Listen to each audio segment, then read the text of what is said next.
Sekolah tatap muka secara terbatas akan dibuka per Juli 2021. Kebijakan tersebut telah didelegasikan kepada masing-masing pemerintah daerah. Nah, sebagai syaratnya pendidik dan tenaga pendidikan ini sudah selesai menjalani tahapan atau proses vaksinasi. Lantas, apakah vaksinasi ini menjadi garansi dari paparan infeksi? Bergabung bersama saya malam hari ini ada Komisioner KPAI, ada Bu Retno Listiarti. Bu Retno, selamat malam Bu Retno, sehat Bu?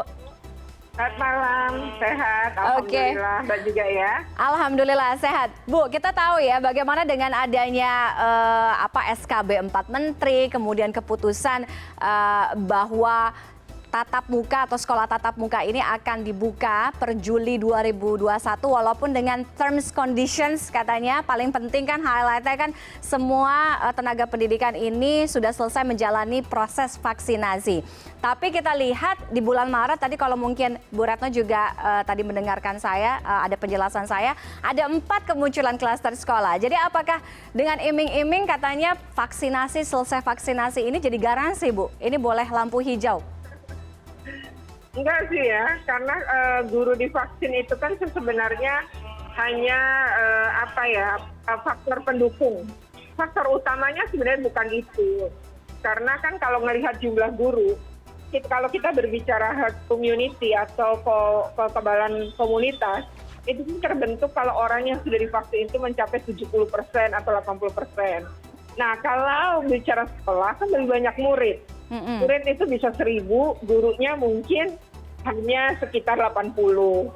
Nah, artinya kalau memang gurunya 80, sementara muridnya 1.000, kan nggak mungkin ada kekebalan kelompok. Artinya masih memungkinkan. Nah, tetapi kalau guru divaksin, orang tua atau kakek nenek anak-anak ini divaksin, artinya akan menekan atau mengurangi resiko penularan karena orang dewasa di sekitar anak sudah divaksin, kan mungkin itu. Tapi kalau patokan dari relaksasi SKB 4 Menteri adalah guru divaksin, ya menurut saya itu bukan faktor utama. Itu sekedar faktor pendukung dan tentu kami KPAI mengapresiasi atas guru divaksin.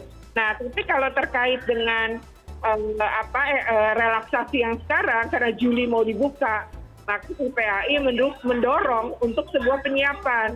Nah, jadi lebih tepatnya sebenarnya penyiapan itu.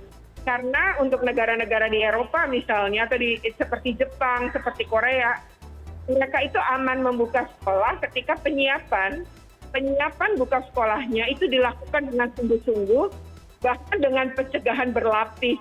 Nah, itu yang membuat kemudian sekolah aman ketika dibuka sekolah tatap muka. Oke, kalau tadi berarti relaksasi vaksinasi itu kalau KPAI bilang ya nggak ngejamin, apalagi sisa berapa nih? April, Mei, Juni, Juli, kurang lebih kan 4 bulan lagi. Belum vaksinasi kepada tenaga pendidik atau tenaga pengajar ini rata di semua daerah di Indonesia, ya kan? Nah, tadi persiapan yang KPAI rekomendasikan, jadinya persiapan seperti apa yang harusnya, yang relevan untuk 4 bulan ini? Ya, pertama adalah infrastruktur ya. Kalau dari hasil pengawasan kami terkait dengan infrastruktur, itu infrastruktur dari adaptasi kebiasaan baru seperti adanya wastafel yang 1 berbanding 1 ya. Jadi kalau udah kelasnya 30 di sekolah itu atau rombongan belajar 30 harus ada minimal 30 wastafel. Nah, apakah itu terpenuhi? Lalu ada sabun, ada mengalir, ada termogan, ada ruang ganti untuk anak-anak yang berangkat dengan kendaraan umum. Dia tidak pakai seragam dulu, jadi akan ganti di sekolah. Lalu juga ada ruang isolasi sementara, yaitu ketika dalam situasi darurat ditemukan anak dengan suhu tubuh di atas 37,3, maka kita harus masuk isolasi sementara. Dan yang utama lagi adalah protokol kesehatan atau SOP-nya. Apakah sudah dibuat?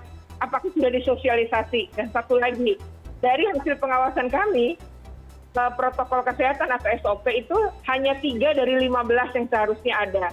Lalu yang lebih lagi adalah MOU atau nota kesepahaman antara Dinas Pendidikan dengan Dinas Kesehatan untuk dampingi buka sekolah. Karena ketika ada anak suhunya di atas 3,3, kan yang harus turun tenaga kesehatan.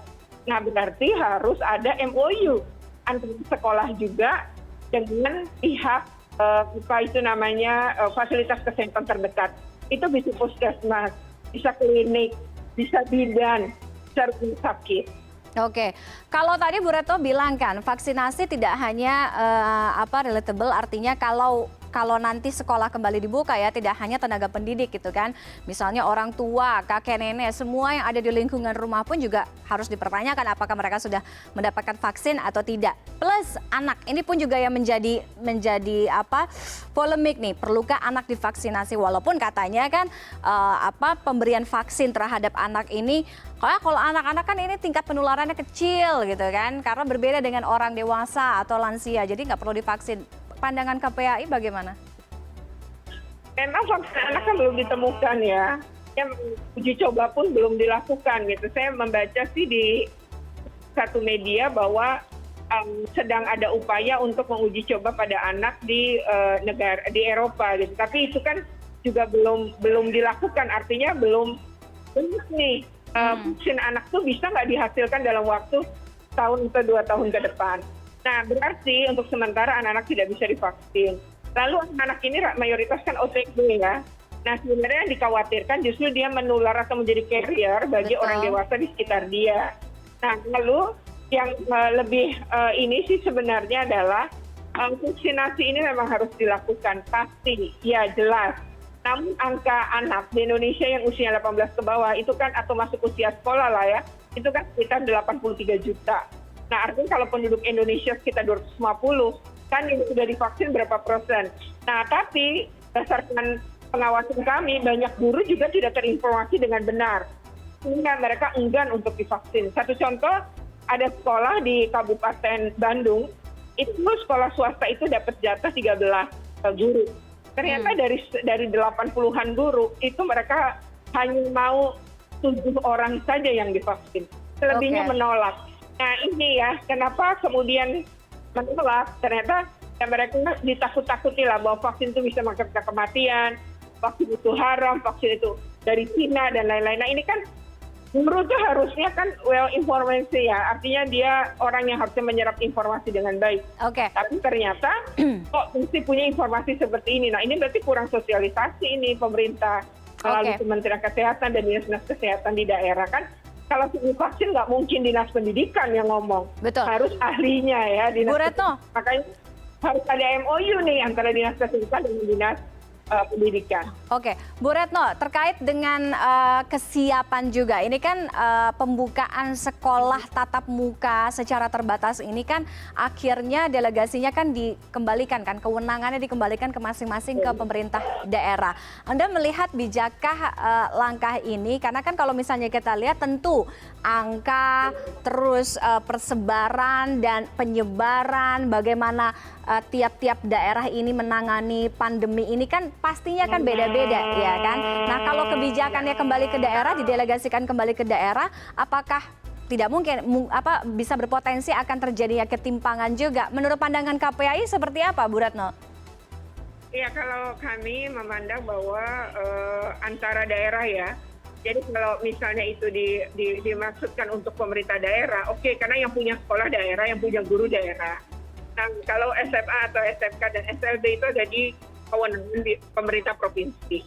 Tapi kalau untuk SMP, PAUD, SD itu berada di kewenangan pemerintah kabupaten kota. Nah kalau berdasarkan ini maka sebenarnya diberikan kepada pemerintah daerah ya bisa saja. Tapi tetap ada rambu-rambu dan tetap harus ada koordinasi nasional dan koordinasi daerahnya. Misalnya di koordinasi nasional ya harusnya Kementerian Pendidikan dengan Dinas Pendidikan, Kementerian Agama dengan kantor wilayah agama. Kan semua punya kepala-kepala. Lalu kepala-kepala ini harus rapat koordinasi daerah, kepala Dinas Pendidikan, suatu daerah, koordinasi dengan sekolah-sekolah. Ini dengan kepala sekolah kan. Nah di situ petakan, sudah belum. Sehingga nanti ada pemetaan sekolah yang siap, sangat siap, sama sekolah yang belum siap dan tidak siap. Untuk sekolah yang siap dengan sangat siap harus didatengin. Betul, itu ngisi aplikasinya, jangan-jangan cuma isi-isi doang. Iya. Pangan. Nah lalu nanti untuk yang tidak siap dan belum siap ada apa? Kalau nggak punya uang, ya harus diintervensi oleh daerah dan negara. Oke, intinya semua pihak harus siap, jangan cuma satu sisi saja yang siap, jangan sampai pemerintahnya siap, tenaga pendidiknya atau anak-anaknya, orang tua siswa atau sekolahnya tidak siap, itu juga sama aja. Terima kasih Bu Retno sudah bergabung dengan CNN Indonesia Connected malam hari ini. Selamat malam, selamat sehat.